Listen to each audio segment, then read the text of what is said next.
자, 인공지능의 이해 첫 시간, 인공지능에 관한 정의를 한번 살펴보는 시간을 갖도록 하겠습니다.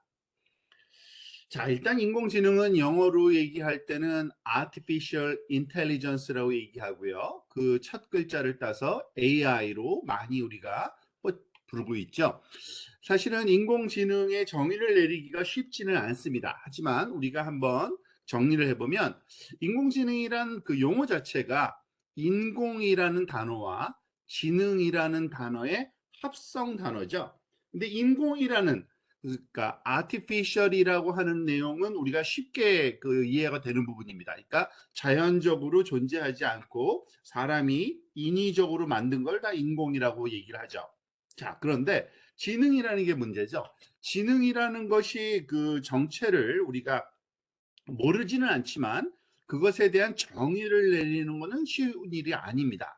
그래서 보통 그 초기에 아마 1950년대 인공지능이 처음 이제 시작된 그 시기에는 이런 그 방법론이 제시되기도 했어요. 아마 여러분도 들어보셨을 것 같아요.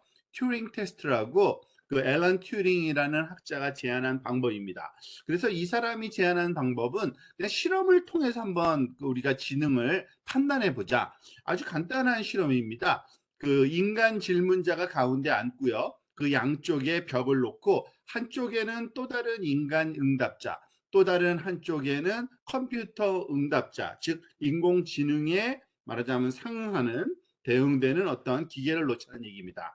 그래서 하는 방법은 이렇습니다. 이 질문자가 그 대화를 나누는데 어느 쪽에 인간이 있고 어느 쪽에 기계가 있는지를 모르는 상태에서 대화를 나눌 때 만약에 이쪽은 기계고 이쪽은 사람이다 판단하면 이 기계는 지능이 없다고 판단하는 거고요. 만약에 양쪽 다 사람 같은데 인간 같은데라고 판단하면 지능이 있다고 판단하자는 겁니다. 좀 막연한 사실은 정의고요. 꼭 맞다고도 볼 수도 없습니다. 왜냐하면 지능의 종류는 너무나도 많기 때문에. 하지만 여기서 우리가 주목할 점은 그 사람을 기준으로 했다는 거죠. 그렇죠? 우리가 보통 지능이라는 정의를 내릴 때는 굉장히 다양한 스펙트럼으로 종류로 우리의 지능을 정의할 수 있지만 우리가 관심을 갖는 그 지능은 사실은 사람이 갖고 있는 지능을 얘기합니다. 그래서 우리가 인공지능이라고 얘기를 할 때는 보통 인공적으로 만들어낸 사람과 유사한 그런 지능을 완전 지칭한다라고 이해하시면 되겠습니다. 그런 맥락에서 정의를 한번 정리해 보면 이렇습니다. 인간 지능과 유사한 기능을 가진 기계들을 보통 인공지능 기계가 그 자체에 그 구현된 실체를 얘기하기도 하고요. 또 그거를 연구하는 분야도 인공지능이라고 얘기합니다. 즉 인공적인 장치들이 가지는 그 지능을 연구하는 분야를 인공지능이라고도 얘기를 하죠.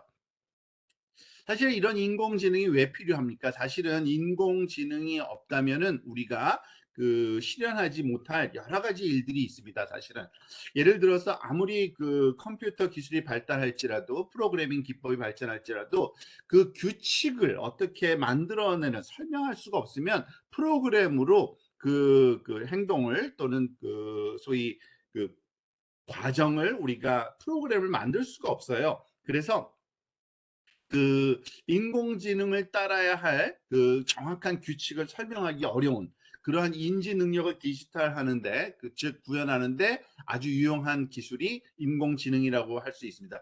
예를 들면 아마 여러분들 보셨을 거예요. 로봇들이 걸어 다니는 거. 이런 것들은 뭐 오른쪽 발을 얼마큼 들고 언제 내려놓고 이런 것을 프로그래밍으로 하는 것이 아니라 인공지능적인 어떤 알고리즘으로 그것을 구현할 수만 있고요. 다른 그런 어떤 순차적인 프로그래밍 방법으로는 좀 불가능하거든요. 그래서 걷기, 자전거 타기 등등 우리가 그 컴퓨터 언어로 프로그램 과정으로 표현하기 힘든 그러한 그 내용들을 보통 인공지능으로 구현한다고 보시면 됩니다. 자, 이번에는 인공지능의 발전 과정에 따른 그 AI, 인공지능의 종류를 한번 살펴보려고 합니다. 사실 AI 하면은 모든 것이 다 AI는 아니고요. 이런 부분은 우리가 약한 인공지능이라고 부르자. 이런 부분은 강한 인공지능이라고 부르자, 요런 부분은 뭐 초인공지능이라고 부르자, 이렇게 나눠서 부릅니다. 이 나누는 기준은요, 약간 발전 과정이라고 보시면 되는데요. 일단은 용어를 먼저 우리가 살펴보고 그 다음에 무엇을 의미하는지 내용을 살펴보도록 하겠습니다. 약한 인공지능은 말 그대로 뭐 아주 강하지 않은 걸 얘기하는 거고요. 인공지능의 성능이 어느 정도 수준에 말하자면 미치지 못하는 걸 얘기하는 건데, 보통 우리가 이거를 또 다른 용어로 협의의 인공지능, 보통 영어로는 artificial narrow intelligence라고 얘기합니다. 그러니까 정의를 내릴 때 아주 좁은 영역에 말하자면은 해당되는 인공지능을 말한다고 보시면 되고요. 그래서 뭐 약자로는 ANI 이렇게 많이 씁니다. artificial narrow intelligence 약자겠죠. 그리고 강한 인공지능이라는 거는 좀 더 성능이 좋은 거겠죠. 그런데 이것의 또 다른 용어는 artificial general intelligence에서 AGI라고 부르고요. 보통 우리나라 말로 번역할 때는 범용, 보통 모든 곳에서 활용할 수 있는 인공지능 이런 거를 얘기를 한다고 보시면 됩니다. 그리고 그 다음 단계가 초인공지능이라고 부르는 건데요.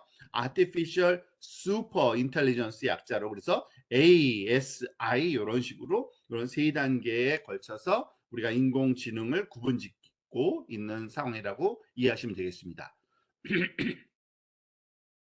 자, 이 세 가지 분류로 나눈 발전 단계로 나눈 요 세 가지 종류의 인공지능의 가장 큰 특징이 뭔지를 요 그림으로 한번 설명을 보면서 설명을 드리면, 일단은 weak AI 약한 인공지능 같은 경우에는 뭐 약하다 그래서 쓸모없다는 뜻은 아닙니다. 상대적으로 조금 표현을 그렇게 하는 것뿐이고요. 아까 얘기한 것처럼 ANI 협의의 인공지능이라고 하고요.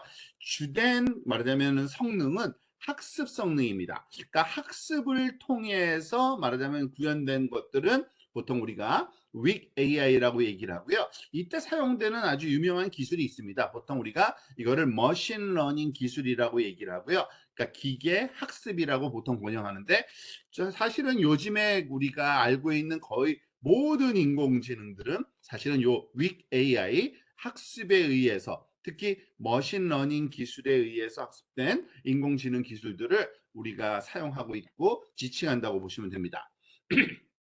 자, 두 번째, 그 다음 단계는 strong AI, 강한 인공지능이라고 부르는 건데요.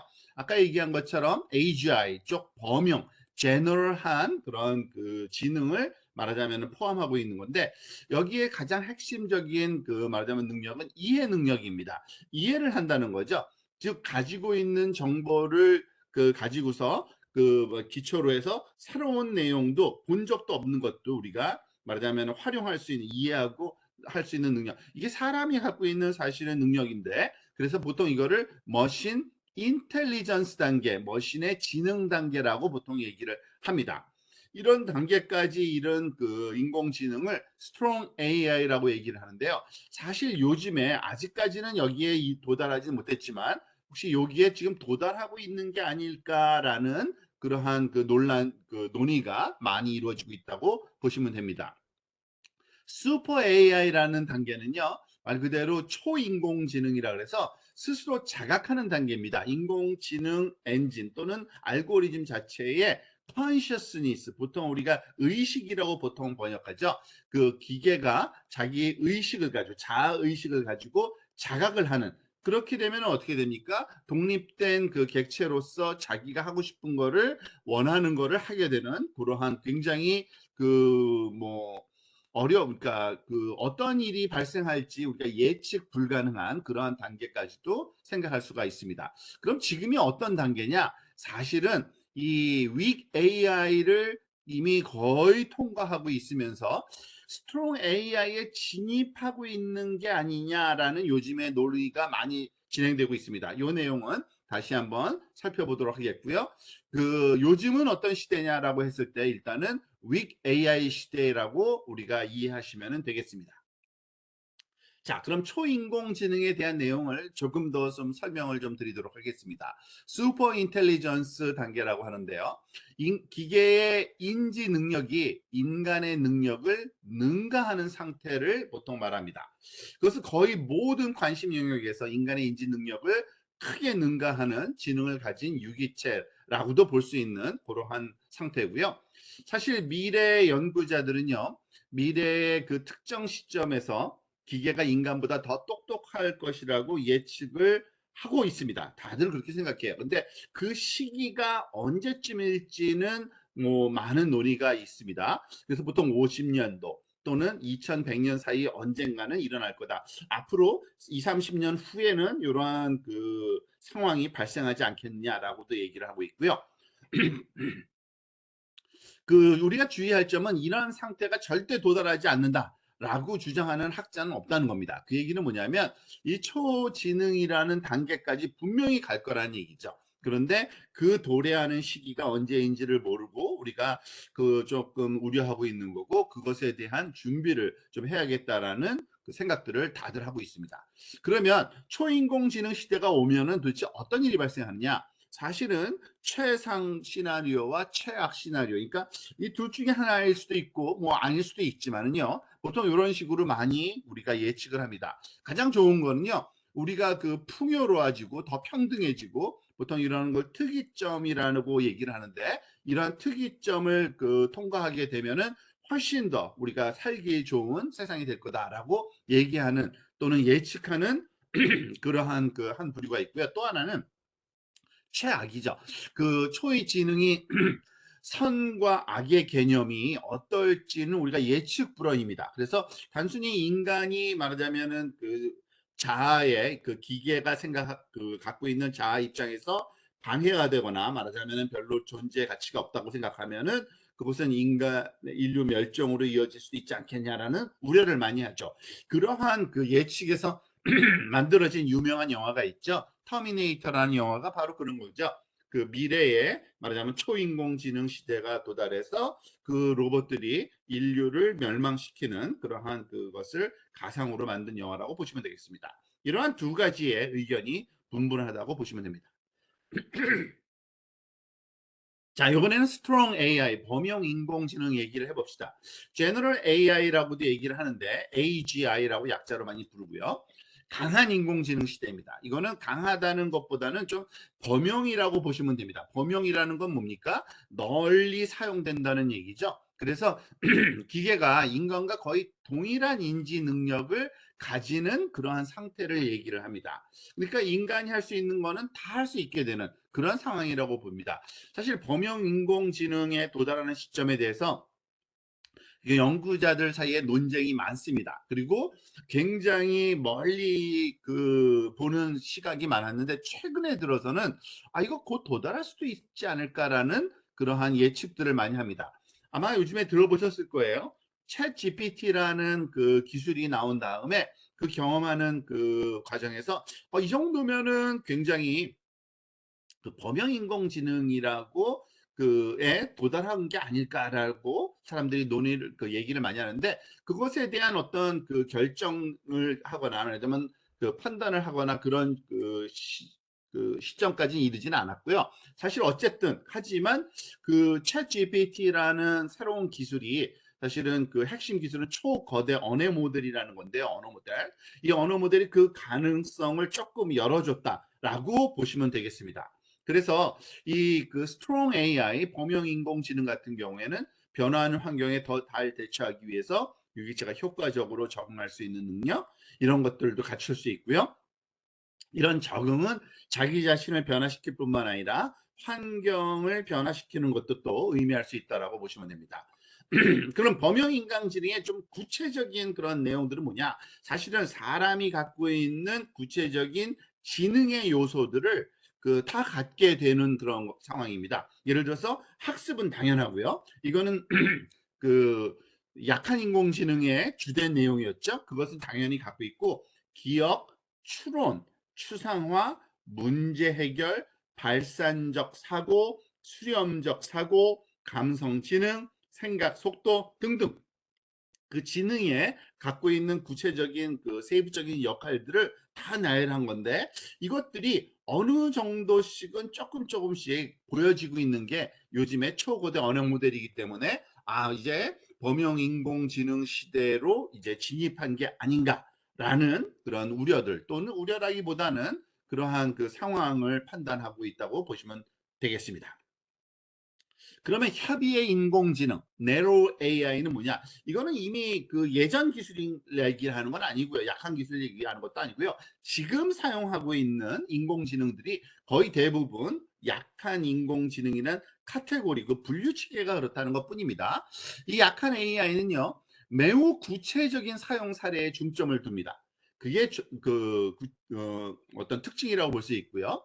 이런 그 AI는 현재 딥러닝 기술을 우리가 잘 알고 많이 들어본 그 우리가 이제 이번 학기 내내 배워야 될 기술들의 그 이름이 딥러닝 기술 안에 있는 세부적인 다양한 방법들을 배우는 건데, 이 딥러닝 기술을 주로 사용해서 특정한 목적에 맞게 훈련된 것, 이것들을 그 약한 인공지능이라고 우리가 보통 얘기를 합니다. 그래서 그런 약한 인공지능의 특징은 그 특정 분야, 특정 목적에 관해서 훈련됐기 때문에 특정 그러한 그 자료만 처리할 수 있고, 특정한 말하자면 훈련된 그 대상만 말하자면은 그 인공지능적으로 처리를 할 수 있게 된다고 보시면 됩니다.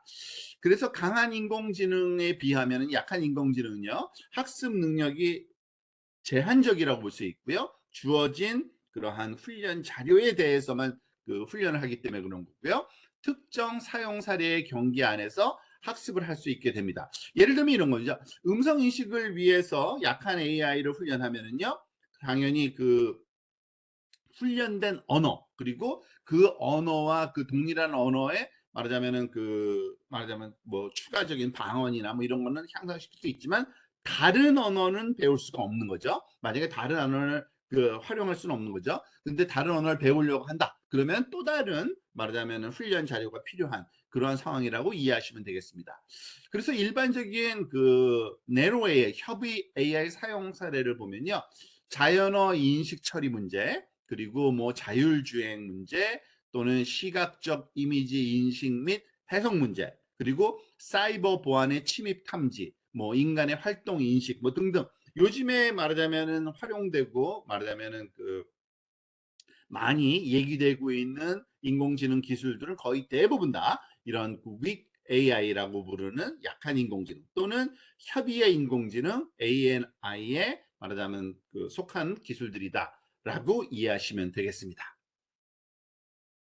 자, 그러면 이거는 그 현재가 과연 어떤 단계이냐, 그리고 앞으로 어떤 식으로 발전할 거냐에 대한 어떤 그 도표 형식으로 여러분들한테 좀 설명을 드리면, 수평축이 그 시간, 그러니까 그 지금 과거, 현재, 미래를 지금 향해 나가고 있는 시간이라고 보시면 되고요. 수직축은 컴퓨터의 지능에 말하자면 정도를 얘기한다고 보시면 됩니다. 지금 파란색 이런 그래프로 점점 오른쪽 위로 올라가고 있다는 얘기는, 지능이 시간이 지나면 지날수록 인공지능의 지능은 점점 높아질 거라는 거는 모든 사람들이 동의하고 있는데요. 지금 현재는 그럼 우리는 어디에 있느냐? 사실은 ANI 시대를 살고 있기는 합니다. 그 인공지능의 말하자면 발전 단계 중에 첫 번째인 말하자면 약한 인공지능, 또는 그 협의의 인공지능이라고 부르는 Artificial Narrow Intelligence 시대를 살고 있긴 합니다만, 이 AGI 범용 인공지능 또는 강한 인공지능 시대까지는 이르지는 못했습니다. 하지만 최근에 나온 그 기술, 그 챗 GPT와 같은 그 초거대 언어 모델 때문에, 혹시 사실은 보통 우리가 ANI에서 AGI 시대로 진입하기 위해서는 그 기술적인 아주 도약이 있어야 된다고 생각을 하고 있었는데, 그 기술적인 도약이 아마 초거대 언어 모델이 아닐까라는 요즘에 논의가 많이들 되고 있다라고 이해하시면 되겠습니다. 물론 ASI는 그 AGI를 통과해서 나타나지만 바로 진입할 거라고 보통 사람들은 많이 생각을 하고 있다고 보시면 되겠습니다. 이게 현재의 시점이기 때문에 이것은 뭐 어떤 합의된 그러한 결정사항이 아니기 때문에 제가 일부러 물음표를 그냥 찍어 놓은 거고요. 그 이런 내용들을 의견을 갖고 있는 사람들이 많다라고 보시면 되겠습니다. 자, 그럼 한번 요약을 한번 해보겠습니다. 조금 전에 얘기한 것처럼 인공지능은 발전 단계상으로 세 단계로 나눠진다고 했죠. Weak AI, Strong AI, 그리고 Super AI. 그리고 지금 현재 우리가 그 이런 그 위치는 이 Weak AI 시대를 통과하고 있다라고 보시면 되고요. 이 weak AI를 말하자면 이해하는 그 기술의 말하자면 구체적인 내용은 사실은 이 학습에 사용되는 머신러닝 기술이라는 것입니다. 이 머신러닝 기술에는 어떤 종류의 기술들이 있는지 구체적으로 그 내용을 살펴보는 시간을 우리가 함께 또 갖도록 하겠습니다. 자, 보통 머신러닝은 우리나라 말로 번역할 때는요, 기계학습, 그냥 외래어로 머신러닝 이렇게 사용하기도 합니다.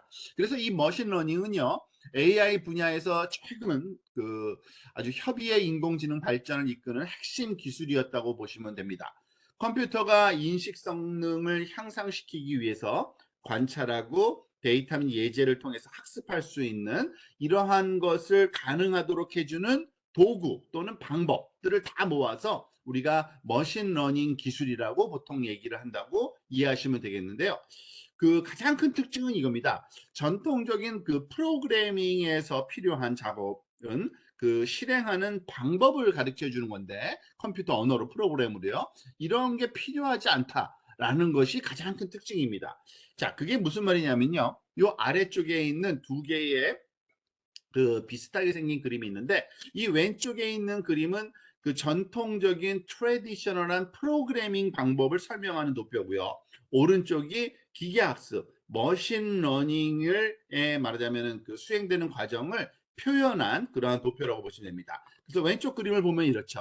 이 가운데 동일하게 컴퓨터가 있습니다. 이 오렌지 박스 안에 컴퓨터가 있는데 거기에 입력으로 데이터는 어떠한 자료를 넣어주는 거고요. 그리고 여기 규칙, 룰이라는 거는 보통 프로그램을 우리가 그 짜서 말하자면은 그 데이터를 가지고서 어떤 일을 할지를 설명해 주는 거죠. 이런 두 가지의 데이터와 그 룰을 가르쳐 주면은 당연히 컴퓨터는 데이터를 가지고 룰에 맞게 계산을 수행한 다음에 출력, 아웃풋, 그 결과물을 제출하는 게 기존의 그 전통적인 그 컴퓨터 활용 방법이었습니다.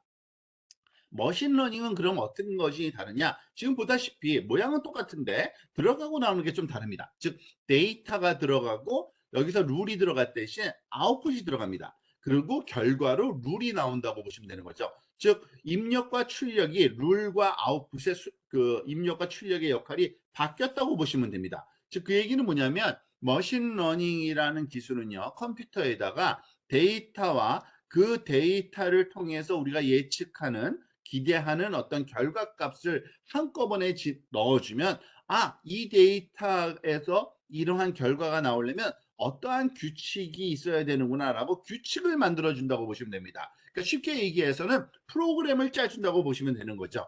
자, 그러면은 얼마나 편하겠어요, 그죠? 사실은 그게 말하자면 우리 머릿속에 우리의 뇌가 하는 행동하고 똑같은 건데, 그럼 그게 끝이냐? 사실은 그게 끝은 아니고요. 사실은 이런 규칙을 찾게 되면 그 규칙을 말하자면은 그 컴퓨터의 프로그램으로 활용해서 다른 데이터가 들어왔을 때는 이제 그 결과값을 그 전통적인 프로그래밍 방식에서 출력하듯이 활용하면 되는 거죠.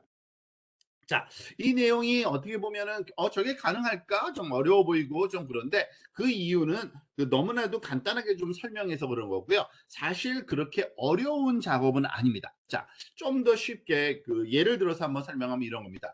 기존의 프로그래밍 방식을 평균을 구하는 내용에 대해서 그러한 그 방법에 대해서 한번 예를 들어 보겠습니다. 예를 들어서 숫자 한 6개를 줄 거예요. 4, 5, 6, 4, 5, 6. 그리고 규칙을 또 평균을 구하는 규칙을 가르쳐 프로그램을 짜주는 거죠. 들어오는 숫자들을 몽땅 더해서 들어오는 숫자들의 개수로 나누어주는, 요거는 그냥 제가 수식으로 썼지만 이걸 프로그램으로 짜서 넣는 건 쉽거든요. 그래서 넣어주면 기존의 프로그래밍은 어떻게 합니까? 이 6개의 숫자를 몽땅 더해서 말하자면 개수로 나누어져서 아마 5라는 값이 나올 텐데 출력하는 거죠. 자, 그러면 이와 같은 동일한 작업을 머신러닝은 어떻게 하느냐? 이와 같이 여러 개의 숫자, 아까와 마찬가지로 여기서는 4, 5, 6, 4, 5, 6, 그러니까 9개 숫자네요. 9개 숫자를 주면서 얘의 값은 그 말하자면 아웃풋이죠. 아웃풋은 5야.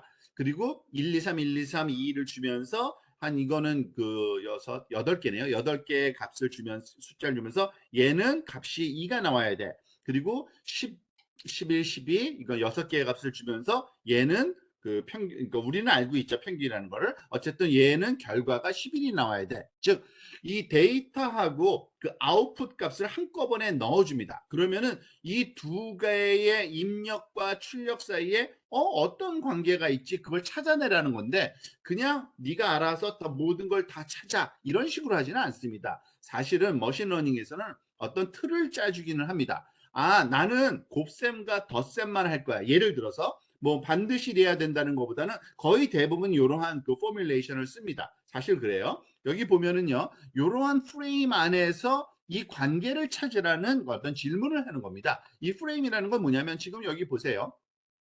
이 괄호가 뭔지 모르지만 괄호 곱하기 D1 더하기 괄호 곱하기 D2 더하기 괄호 곱하기 D3 그러니까 몽땅 모든 숫자마다 입력 숫자마다 나는 어떤 숫자를 괄호를 곱할 거야. 그리고 모두 더할 거야. 그래서 결과가 나올 거야. 그러면은 어떤 숫자를 곱해야 되는지 이 관계로부터 네가 찾아내봐 하면은 얘가 찾아주는 겁니다. 그게 happen to be 여기서는 평균 값이기 때문에 n분의 1이라는 값을 모두 곱해서 더해주면 무조건 평균값이 되겠죠. 그래서 보통 이런 값들을 가중치라 그러는데 데이터에다가 어떤 값을 곱해서 더해야지 결과가 나오는지를 찾아주는 이런 역할을 머신러닝이 한다고 보시면 됩니다. 좀 더 복잡한 문제도 당연히 풀 수 있습니다. 그렇지만은 그것의 기본적인 그 원리는 이러한 어떤 틀 안에서 우리가 찾아야 될 숫자가 뭔지 그런 걸 찾는다. 라고 보시면 되고요. 그게 머신러닝에서 하는 역할이라고 보시면 됩니다. 이런 머신러닝은 사실은 그 응용에 따라서 굉장히 다양한 말하자면 방법론이 또 개발되어 있습니다. 그 활용할 그 응용이 여기 아래쪽에 있는 것들이 사실은 응용이라고 보시면 되고요. 사실은 여러분들이 아직 알고리즘들을 자세하게 배운 적이 없기 때문에 저 응용이 뭘 의미하는지는 모를 수는 있습니다. 근데 보통 우리가 그 지능적인 활동을 통해서 해결해야 되는 문제들의 종류가 이런 것들이에요. 회귀 문제, 분류 문제, 이상 탐지 문제, 군집화 문제, 연관 규칙 문제, 보상 문제 뭐 등등이라고 보시면 되는데요. 이런 것들은 어떠한 식으로 요거는 리워드라고 제가 고쳐놔야겠네요. 단어가 잘못 썼네요. 자, 이런 식으로 우리가 해결해야 될 문제가 그 특징을 모아 보니까 기계학습으로 모든 것을 해결할 수 있긴 있지만 기계학습에도 이런 세 가지 종류로 분류할 수 있겠구나라는 거를 사람들이 알게 됐습니다. 뭘 분류할 수 있느냐 이 얘기예요. 지금 보면은 회귀나 분류라는 이런 응용 문제는 슈퍼바이즈드 문제의 그 카테고리에 속한다고 얘기를 하고요. 얘는 unsupervised에 속한다고 얘기를 하고요. 얘는 reinforcement의 카테고리에 속한다고 얘기합니다. 이게 뭐냐면요. 즉, 그 지도학습, 슈퍼바이즈드는 우리나라 말로 번역할 때 그 지도학습 또는 감독학습이라고 많이 번역을 하는데요. 즉, 지도학습이라고 하는 거는 그 데이터와 데이터의 답이 주어져 있는 상태로 훈련을 하는 그런 그 기계학습 방법을 슈퍼바이즈드 러닝이라고 합니다. 아까 예를 들었던 이런 평균값, 그것들이 바로 그 우리가 조금 전에 얘기한 요거, 그러니까 평균 같은 경우에는 그 구하는 그런 그 학습 방법은요. 입력값과 입력값에 대한 답이 뭐다라는 것까지 반드시 가르쳐 줘야지만 학습이 되거든요. 그런 종류의 학습들을 슈퍼바이즈드 말하자면 러닝이라고 얘기를 하고요. 지도학습. 때때로 어떠한 그 응용들은요. 답이 필요 없는 응용이 있습니다. 그게 unsupervised 학습이라고 부르는 그러한 부류입니다. 즉 비지도학습 또는 무감독 학습이라고 부르고요. 또 요 두 가지 어디에도 속하기 좀 힘든 그러한 응용이 보상 문제라는 게 있는데 이거는 reinforcement learning이라고 해서 강화 학습이라고 보통 우리말로 번역하는데요. 그러한 방법으로 요걸 해결할 수가 있습니다. 그래서 이제 그 남은 시간 동안 우리가 또 supervised learning과 unsupervised learning과 그 reinforcement learning이라는 것이 무엇을 의미하는지 차근차근 한번 살펴보도록 하겠습니다. 제일 첫 번째 그 지도 학습 슈퍼바이즈드 러닝은 어떠한 학습을 얘기하는지를 한번 살펴보겠습니다. 자, 그러니까 뭐 여러 번 여러분들한테 반복해서 설명을 좀 드릴 건데 기계 학습 안에는 슈퍼바이즈드 러닝과 언슈퍼바이즈드 러닝과 레인포스 러닝 세 가지 종류가 있는데 그 중에 첫 번째 지도 학습이라는 방법에 해당되는 그 내용들은 무엇을 얘기하는지를 한번 살펴보도록 하겠습니다. 자, 뭐 오른쪽에 있는 이 그림 설명이 굉장히 아주 쉽게 우리가 이해할 수 있게 도와주기 때문에 한번 요 그림으로 먼저 설명을 드리면요. 이 그 지도 학습, supervised learning이라는 거는요. 이런 그 입력 그 여기에 있는 그 동물 사진들이 그림들이요. 사실은 입력이라고 보시면 되고요. 그 입력값 옆에 있는 글씨들 떡, 떡, 나떡, 나떡, 그러니까 오리오리, 오리 아님, 오리 아님 이런 것들은 라벨 또는 출력이라고 보시면 되는 겁니다. 그러니까 아웃풋이라고요. 그래서 보통 이렇게 얘는 오리고요, 얘도 오리고요, 얘는 오리가 아니고 얘도 오리 아닙니다라고 학습 그 기에다가 말하자면 이러한 두 가지 종류의 데이터를 그러니까 세트로 해서 넣어주는 거죠. 그랬을 때 얘가 학습이 되고 나면은 어떠한 일을 할 수 있어야 되냐면 어떤 이미지 이때는 라벨이 없는 그러한 그 오리 사진만 넣었을 때 아, 얘 오리네요라고 답이 나와야 되는 겁니다. 이러한 상황으로 학습이 진행되는 것. 이거를 supervised learning이라고 하고요. 지금 여기서는 supervised learning의 대표적인 응용 중에 하나인 분류 문제, 클래시피케이션 알고리즘이 바로 supervised learning으로 학습된다라는 걸 설명하고 있는 겁니다. 그러니까 분류죠. 어떤 게 오리고 어떤 게 오리가 아닌지 분류한다는 의미입니다. 그래서 이러한 지도학습, 다른 표현 방법으로는 감독학습이라고도 얘기한다 그랬죠. 이런 감독학습은요. 과거 데이터를 기반으로 새로운 결과를 예측한다고 보시면 됩니다. 그러니까 학습에 사용된 이런 데이터를 기반으로 새로운 데이터를 결과를 예측한다라고 보시면 되고요. 그러니까 여기서 뭘 하는 걸까요? 사실 지도학습 모델은요. 과거 데이터의 입력 출력 간의 상관관계를 찾는 겁니다. 그러니까 이것과 요 라벨의 관계, 요것과 요것의 그러니까 입력과 말하자면은 라벨 또는 입력과 출력, 라벨을 출력이라고도 얘기하는데 그것의 관계를 찾는다라고 보시면 되고요. 이것이 활용되는 응용들은 너무 많습니다. 사실은요. 주택 가격 예측 같은 것도 여기서는 그 클래시피케이션 문제가 아니라 요거는 보통 회귀 문제라고 하는데 우리가 뭐 평수가 넓으면은 우리가 가격이 굉장히 말하자면은 집값이 올라가는 거를 우리가 그 기본적으로 학습을 통해서 알고 있잖아요, 사람들이요. 그래서 그런 같은 것을 예측하는 예를 들어서 뭐 역세권이면 더 비싸다든지 그러한 조건이 있을 때는 더 비싸다든지 이런 것은 예측 문제인데 이게 바로 지도 학습에 해당되고요. 또는 이미지나 객체를 찾는다든지 또는 문서 번역 이런 것들도 다 사실은 분류 문제에 해당되는 겁니다. 사실은요.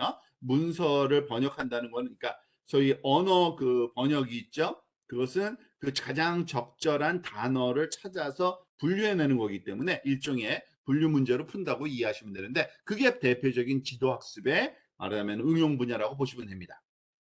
자, 두 번째, 그럼 비지도 학습 응용에는 어떤 게 있을까요? 한번 살펴보겠습니다. 여기서 또 다시 그림을 한번 살펴볼게요. 여기 보면은 아까와 마찬가지의 그 상황 같지만 입력으로 여기 unsupervised learning 학습되는 그 학습기 안에 들어가는 입력을 화살표 안으로 들어가는 게 그냥 이미지들만 들어가고 있어요. 오리 이미지 두 개, 세 개, 그리고 여기 보면은 토끼하고 고슴도치 이미지가 들어가네요. 그걸 그냥 주면은 얘는 어떠한 결과를 도출해야 되냐면요. 보통 얘네들은 비슷한데 얘네들은 같은 것 같은데 얘네들 그러니까 오리인지 토끼인지 고슴도치인지는 몰라도 생각은 없어요. 얘네들은 같다, 얘도 같다, 얘도 같다. 그러니까 서로 다른 그룹이 세 가지가 있네. 이런 것만 찾아내는 겁니다. 보통 그것의 가장 그 대표적인 알고리즘이 클러스터링, 군집화, 우리나라 말로는요. 클러스터링 알고리즘이라는 게 있는데 그거를 쓰는 겁니다. 그런 알고리즘이 하는 일이 그냥 데이터만 받으면은 그것이 무언지는 알 필요 없고요. 얘네들의 유사도를 측정한다라고 보시면 되는 겁니다. 그래서 비지도 학습 또는 무감독 학습은요. 데이터를 그냥 설명하는 과정이다라고 보시면 됩니다. 이때 데이터 설명이 우리가 말하는 아주 구체적인 지능적인 설명이라기보다는 유사한 정도로 말하자면은 그 설명된다고 보시면 되고요. 이 모델은요. 데이터 자체 속성에 따라서 통계 분석을 사용한다고 보시면 되고요. 그래서 데이터에서 패턴을 찾는 거다라고 보시면 됩니다. 굉장히 깊숙이 지금 그 알고리즘을 좀 설명된 용어를 해서 아 저게 무슨 말일까 좀 이해가 안 될 수도 있는데요. 사실 우리가 보기에는 이게 그림의 형태를 보고 있지만 컴퓨터 입장에서 보면은 이 디지타이즈 하고 나면은 결국엔 숫자들이에요. 굉장히 많은 개수의 숫자들인데 그 많은 개수의 숫자들의 유사도 그런 거를 측정을 하고 그것의 통계적인 분석을 통해서 얘네들은 비슷한 아이들이다 아니다라는 거를 판단하는 알고리즘이 많이 개발되어 있습니다. 그래서 응용은 어떤 게 있을까요? 판매 데이터 또는 문서 분류 또는 새로운 고객 분류를 찾을 수 있다라고 보통 알려져 있습니다.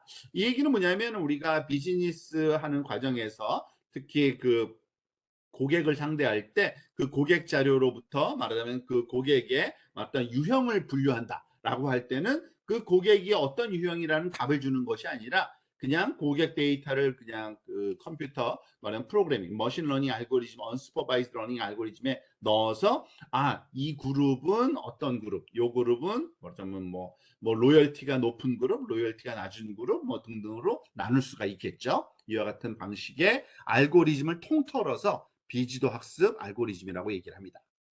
자, 세 번째 강화 학습 얘기를 해볼까요? 즉 강화 학습은 그 영어로는 reinforcement learning이라고 하는데요.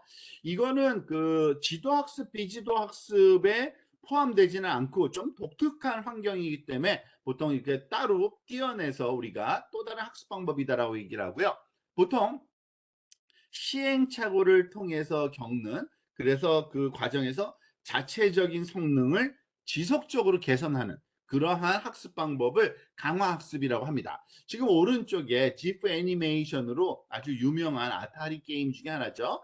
블럭 그 깨기, 그러니까 벽돌 깨기 그 게임인데 아마 다들 해보셨을 것 같아요. 지금 위에 벽돌이 쭉 놓여 있는데 아래에서 요 패들로 요 공을 맞춰야지만 얘가 가서 깨는 건데 이것이 지금 훈련된 다음에 이게 지금 그 강화학습으로 훈련된 머신러닝으로 학습된 그 학습된 기계가 지금 자동적으로 지금 말하자면 플레이하고 있는 그림을 보여주고 있는 겁니다. 어디까지 학습되느냐 하면은 우리가 잘 알다시피 이거 해본 사람들 알 거예요. 가능하면 한쪽 구석을 공략해서 구멍을 뚫은 다음에 거기에 집어넣으면 굉장히 그 점수 따기가 쉽잖아요. 그것까지도 학습한다고 합니다.